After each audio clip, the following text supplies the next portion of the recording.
Buen día, nosotros somos el equipo número 1 que está conformado por Aguirre Membreño, Gloris Noeli, Castro, Martínez, Carlos, Humberto, Díaz Díaz, Tomás Alexander, López López, Delia Guadalupe, mi persona, Portillo Cruz, Ángela María, Rodríguez Iglesias, Lorena Natalie, Campos Romero, Eric Bryan, Cisneros Gámez, Carlos Alexis, Gómez Celaya, Brian Noel, Guevara, Dina Yasmín, Morales Benavides, Verónica Elizabeth y Valle Pérez, Heidi Lisbeth. En esta ocasión nos corresponde hablarles sobre los contenidos, desarrollo del currículo en el aula inclusiva, el diagnóstico del aula inclusiva, que se divide de la siguiente manera: identificar las competencias iniciales, los estilos y ritmos de aprendizaje de los estudiantes y detectar oportunamente las dificultades de los estudiantes para el aprendizaje a fin de gestionar o preparar los apoyos necesarios.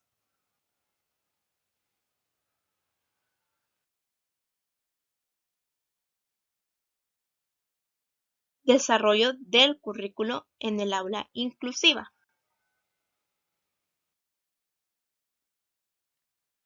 Bajo un nuevo concepto de desarrollo curricular fundamentado en el constructivismo, humanismo y compromiso social, se inició en 1991 una reforma curricular que fue completada en el 97. La nueva visión ha constituido un marco muy importante para el impulso de la educación inclusiva. La escuela inclusiva parte del supuesto de diseñar y desarrollar un currículo común, diverso y flexible, cuyo fundamento se dé la atención a la diversidad de capacidades, intereses y ritmos de aprendizaje, de la flexibilidad en el alcance y logro de los objetivos de aprendizaje, de la concepción holística y constructivista del aprendizaje. Es decir, los alumnos aprenden cuando participan en proyectos y actividades de la vida real. Desde esta perspectiva, nos quiere decir que mediante el alumno se va integrando en los proyectos y actividades de la vida real, va construyendo su aprendizaje. Continuando, el currículo de la escuela inclusiva parte del supuesto de que los objetivos de aprendizaje son flexibles, esto para que respondan a las necesidades de ciertos estudiantes. Se planifica y diseña una metodología activa y participativa en la que se potencia y favorece el protagonismo de los alumnos, al tiempo que se promueve la interdependencia positiva entre los alumnos de la clase. El currículo debe ajustarse y enseñarse de forma que todos los estudiantes puedan acceder a él. Debe basarse en un modelo de aprendizaje que sea inclusivo y que se ajuste a los diversos estilos de aprendizaje y que enfatice en las competencias y el conocimiento que sean relevantes para los estudiantes.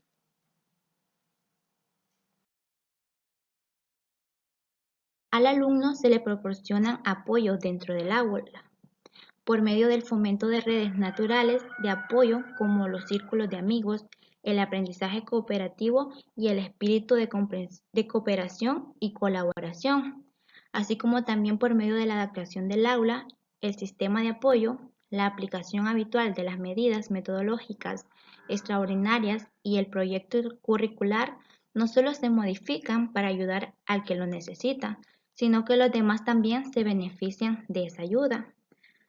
Se apoya también por medio de la capacitación y la comprensión de las diferentes individuales, realizando actividades que promuevan esa comprensión y al mismo tiempo fomentando la creatividad y la apertura de la mente. El desarrollo del currículo debe administrarse y evaluarse de manera que todos los estudiantes experimenten un éxito. Para poder desarrollar el currículo en un aula inclusiva, podemos utilizar diferentes metodologías. Entre algunas están: organizar los contenidos en unidades o partes asequibles. Cuando decimos asequibles, hacemos referencia a que puedan ser alcanzables o se pueda lograr realizar esta metodología para los alumnos y presentarlos con un orden lógico, de modo que puedan ser fácilmente incorporados por el alumno. O sea que no vamos a presentar algo que no está bien estructurado o adecuado para la comprensión del alumno. También debemos de acompañar y apoyar a los alumnos en el proceso de conectar los nuevos contenidos con los ya adquiridos. Bien, podemos hacer recordatorios y relacionar lo que ya se ha visto con los contenidos nuevos que vamos a realizar, así el alumno puede asimilar de una mejor manera el nuevo contenido. También debemos adaptar el contenido al proceso de aprendizaje de cada alumno, repitiendo de la misma o diferente manera con apoyos visuales, auditivos, táctiles, etc. Así el alumno puede aprender de la manera que le sea más adaptable y favorable en su proceso de aprendizaje. También debemos entender como válidas diferentes formas de evaluación que dan cabida a modalidades de expresión o comunicación de lo aprendido, ya sean escritas, verbales, a través de esquemas, carteles, fotos o imágenes. Como existe diversidad en el aula, por lo tanto debe de existir diferentes tipos de evaluación que se adapte a la necesidad de cada alumno. Otro elemento a considerar dentro de la metodología está el generar materiales y actividades de apoyo, refuerzo y profundización con los que abarcar los diferentes ritmos de aprendizaje de sus alumnos. Es decir, que en el aula es importante brindar diferentes materiales y desarrollar actividades, tal como dice, de refuerzo y profundización. Y aquí hay una palabra clave que dice para abarcar o atender a los diferentes ritmos de aprendizaje de los alumnos. Es decir, que mediante estas actividades y los diferentes materiales que se utilicen, se busca atender al ritmo de aprendizaje de los estudiantes, en el sentido de que no todos aprenden de la misma manera y que en caso de requerir refuerzo, pues se debe tener en cuenta estas actividades para apoyarles. Otra, el facilitar el apoyo técnico necesario para hacer más sencillo el trabajo del alumno y favorecer su éxito, como puede ser el uso de calculadoras, grabadoras, ordenadores. Bueno, en fin, sabemos que estamos en una era digital donde es indispensable hacer uso de las tecnologías, ¿no?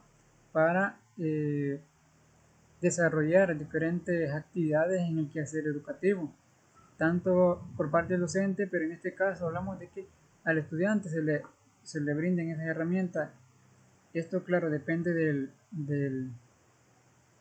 en sí de los recursos de los cuales las instituciones educativas dispongan, pero hay, digamos, herramientas básicas donde el centro educativo y en esta, digamos, era ya los poseen y que también se les deben brindar para que apoyen a los estudiantes en su proceso de aprendizaje. Como un último punto, un último elemento a considerar, tenemos el desarrollar estrategias de aprendizaje cooperativo.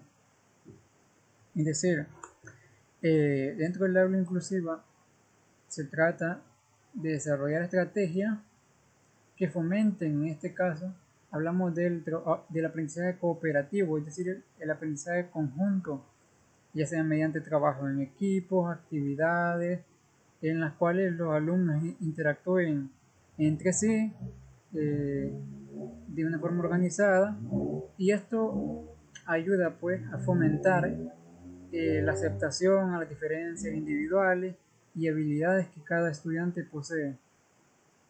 Ahora pasaremos a lo que es el diagnóstico inicial del aula inclusiva, y en este apartado vamos a ver como punto número 1 la identificación de las competencias iniciales, los estilos y ritmos de aprendizaje de los estudiantes, y como punto número 2 las dificultades de los estudiantes para el aprendizaje a fin de gestionar o preparar los apoyos necesarios. Identificar las competencias iniciales, los estilos y ritmos de aprendizaje de los estudiantes. En esto podemos encontrar las competencias. Las competencias del profesorado para la escuela inclusiva deben establecerse la base, 3 valores centrales. Número 1. Valorar positivamente a la diversidad del alumnado. Las diferencias son consideradas como recursos y con un valor educativo añadido. Es decir, que en esta competencia podemos encontrar que las diferencias entre los estudiantes no son algo malo, sino que son algo positivo, ya que tenemos diversidad en el aula y debemos de tener un trato inclusivo con todos los estudiantes, sin importar las diferencias. Apoyar a todo el alumnado. Deben mantenerse expectativas positivas sobre el aprendizaje de todo el alumnado que lo motiven. Trabajar en equipo. La colaboración y el trabajo en equipo son aspectos fundamentales para el profesorado inclusivo. Es decir, que para tener una buena inclusión en el grupo clase, debemos de tener estrategias en que los estudiantes se vean en la necesidad de trabajar en equipo. De esta manera podemos establecer una buena inclusión y se cumplen una de estas competencias para poder tener una aula inclusiva donde puedan tener los estudiantes sin importar sus diferencias y puedan trabajar en colaboración.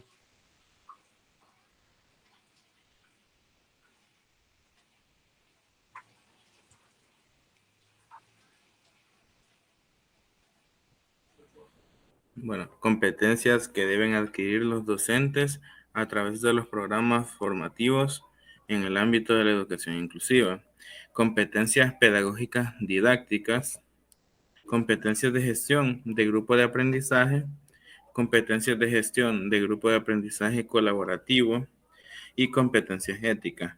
Las primeras pueden corresponder al hecho de cómo enseñarle o cómo enseñar en sí en un contexto de inclusión, o sea, para todos los estudiantes con sus distintas capacidades, ya sea de cualquier ámbito. También la gestión de grupo de aprendizaje es como uno tiene que ver su aula, su grupo de estudiantes y aprender a diferenciarlos y saber qué necesidades tiene cada uno para poder complementar con nuestro trabajo y que ellos aprendan de una manera uniforme o que adquieran de manera igual, de sus conocimientos de manera igual. Luego, las competencias de gestión de grupo de aprendizaje colaborativo. Esto lleva en torno a la integración de grupos de trabajo en el aula, lo cual ayuda al estudiante ya que se siente en un ambiente más ameno entre sí con sus compañeros de estudio. Y luego están las competencias éticas, las cuales como docente corresponde a que no debe de haber ni siquiera una falta de respeto hacia un estudiante por condiciones diferentes o el hecho también, por ejemplo, de diferenciarlos de otros solo porque uno tiene ciertas cualidades y el otro no, o viceversa. Continuando con el tema, se tiene que no todos los alumnos aprenden de la misma manera, por lo que es necesario observar esa diversidad y adoptar los programas considerando todos los estilos, las características de los estudiantes, así como la condición del desarrollo de cada uno de ellos. Por ello, en este sentido, el docente tiene que tomar en cuenta que educar a la diversidad de alumnos presentes en un aula implica utilizar diferentes medios, aprovechar los recursos del entorno a partir de los conocimientos previos de los alumnos. Algunos de los tipos de aprendizaje son, como primero, tenemos el aprendizaje implícito. Este aprendizaje se da de una forma no intencional y se obtiene de la ejecución de conductas automáticas. También tenemos el aprendizaje explícito. Este se da de tal forma que el cerebro se ejercita solo o sea, nos permite adquirir nueva información y requiere cierta atención. Aprendizaje asociativo. Este aprendizaje es muy común y se aprende por medio de la asociación entre dos estímulos o ideas. También tenemos lo que es el aprendizaje no asociativo. Este aprendizaje tiene que ver con nuestra sensibilidad y las costumbres adquiridas, ya que este aprendizaje se da a través de un estímulo. Siguiendo con los tipos de aprendizaje, vamos con el aprendizaje significativo. Es uno de los aprendizajes más enriquecedores. Se caracteriza por la recolección de información, la selección, organización y el establecimiento de relaciones de ciertos conceptos nuevos con otros anteriores como una forma de asociación. El aprendizaje cooperativo es un tipo de aprendizaje que permite aprender de forma cooperativa, apoyando tanto en tu conocimiento como en el de los demás. Se genera en grupos de no más de 5 personas que toman diferentes roles y funciones. El aprendizaje colaborativo es similar al anterior con la diferencia del grado de libertad que tienen los aprendices en el proceso, en el que el aprendizaje colaborativo el tema es dado por una persona a cargo y los demás eligen su propia metodología. El aprendizaje emocional permite gestionar las emociones de manera eficiente en el proceso de aprendizaje. Esta forma aporta grandes beneficios porque genera bienestar en ellos y mejora su relación con los demás.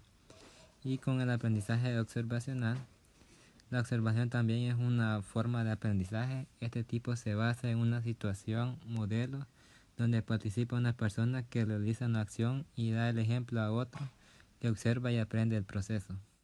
A continuación, presentaremos algunas dificultades de los estudiantes para el aprendizaje con la finalidad de gestionar o preparar los apoyos educativos necesarios. La inclusión de los estudiantes discapacitados ha supuesto cambios significativos en la organización de los centros educativos. Se han hecho adaptaciones curriculares, se han implementado métodos didácticos más flexibles y funcionales y se han incorporado docentes expertos en educación especial. Y es que los estudiantes con, por ejemplo, discapacidad auditiva, además de sus limitantes para acceder al lenguaje, poseen otra dificultad añadida para el educador: su heterogeneidad. Pero estos estudiantes desarrollan ciertas capacidades. Por ejemplo, en el área cognitiva, su principal entrada de información es la visión, por lo que las estrategias metodológicas deberán girar en el ámbito de la visión. Las áreas de comunicación y lenguaje. Su desarrollo es lento, con dificultad en lo abstracto. Sus estrategias metodológicas se dirigen a la incorporación al lenguaje oral y a recibir más información a través de código comunicativo, por ejemplo, lenguaje de señas. En el área socioafectiva se le debe dar una mayor información sobre las normas y valores sociales, pero estos también tienen necesidades que el educando debe conocer. Por ejemplo, la necesidad de desarrollarse cognitiva, motora, afectiva y socialmente. La necesidad de ser valorado y recibir una educación a la medida de sus posibilidades. La necesidad de interacción y compartir significados con sordos y oyentes. Y la necesidad de participar lo más posible en el currículum ordinario. Para ello debe existir una intervención pedagógica en la organización y recursos. Por ejemplo, tener materiales propios, como audífonos, tener personal especialista, como logopedas u ortofonistas. Se deberán realizar adaptaciones en los elementos del currículum, como conocer, respetar y valorar las peculiaridades propias del niño e introducir contenidos referidos a la comunidad sorda. Se deberán priorizar objetivos y contenidos de comunicación, especialmente los que favorezcan el aprendizaje de las áreas básicas, como la lectoescritura y cálculo, y las capacidades receptivas, expresivas y comunicativas. Se deberán introducir metodologías propias para favorecer su interacción en la comunidad sorda y de oyentes. Se seleccionarán instrumentos de evaluación propios, valorando más los contenidos que la forma en que se expresan. El mayor reto que presentan los centros educativos es contar entre sus filas con personas expertas que puedan ofrecer al niño una respuesta educativa adecuada y personalizada. Y para lograr ello, el profesor necesita una formación profunda en los tipos de sordera. Se deberá conocer el grado de acceso que tiene el niño al lenguaje o los recursos y actividades en el aula, que facilitarán las competencias lingüísticas y el rendimiento escolar. Dentro de las dificultades de los estudiantes para el aprendizaje también está la dificultad visual. Y dentro del desarrollo de las capacidades está el desarrollo cognitivo. Aquí el conocimiento de la realidad del estudiante de forma global, conformando una imagen mental del objeto a partir de la información fraccionada. En el desarrollo motor, aquí es lento y su dificultad en el desplazamiento le hace conocer con más dificultad. En el desarrollo lingüístico, su expresividad se ve afectada desde el punto de vista facial y corporal.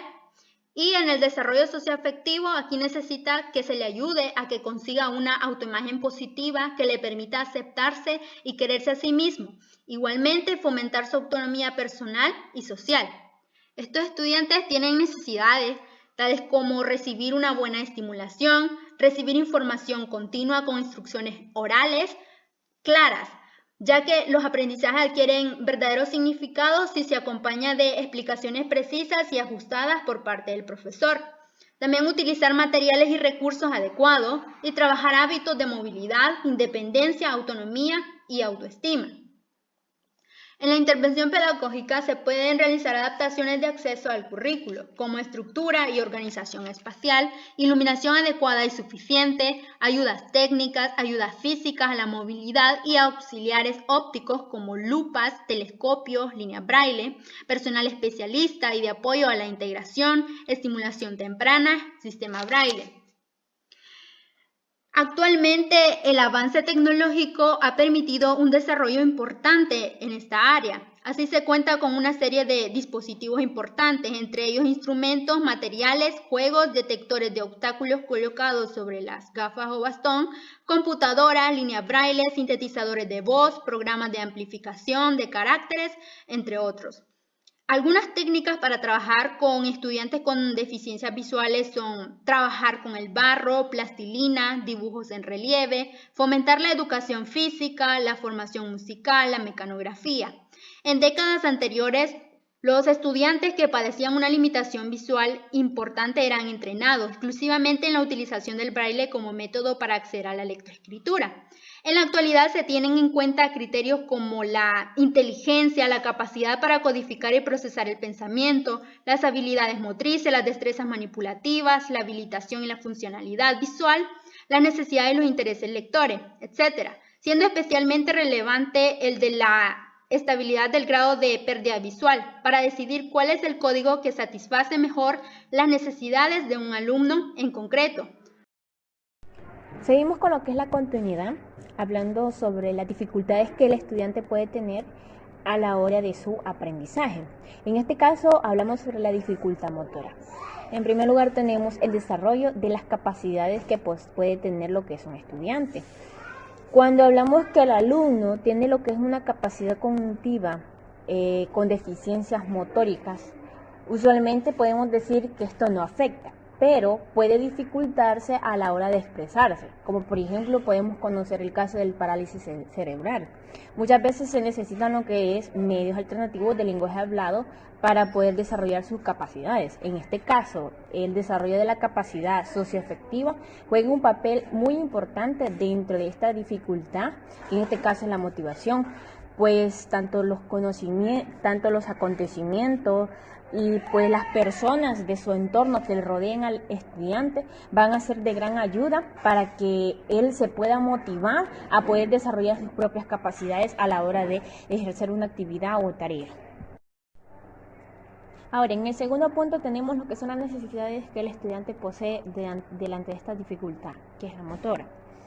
Como dificultad para lo que es la movilidad global y movilidad fina, existe lo que es la limitación con respecto a lo que el conocimiento medio que les rodea o al estudiante y todas las posibilidades que tiene a la hora de actuar sobre ese entorno. Es por ello que en este caso la falta es que existe una comunicación oral y pues esto va a llevar a lo que es a la escuela a que haga la posibilidad de crear un contexto favorecedor de la autonomía.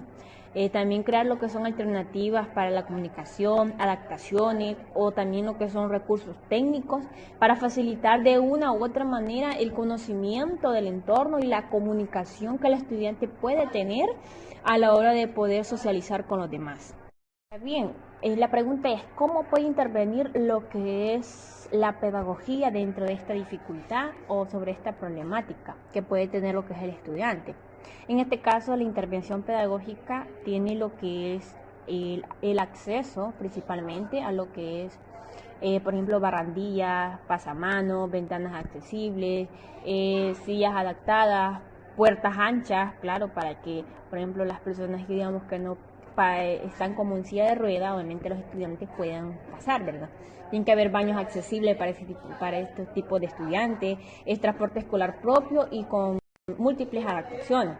También hay que eliminar toda discriminación como docente, de aquella idea a los estudiantes de no discriminar y de desarrollar ámbitos de autonomía. También hay que dar como un tratamiento de especialistas como fisioterapeutas. Bueno, continuando con el desarrollo del tema, pasamos a lo que son las dificultades psíquicas y retardo mental. Dentro de ella tenemos lo que son el desarrollo de las capacidades.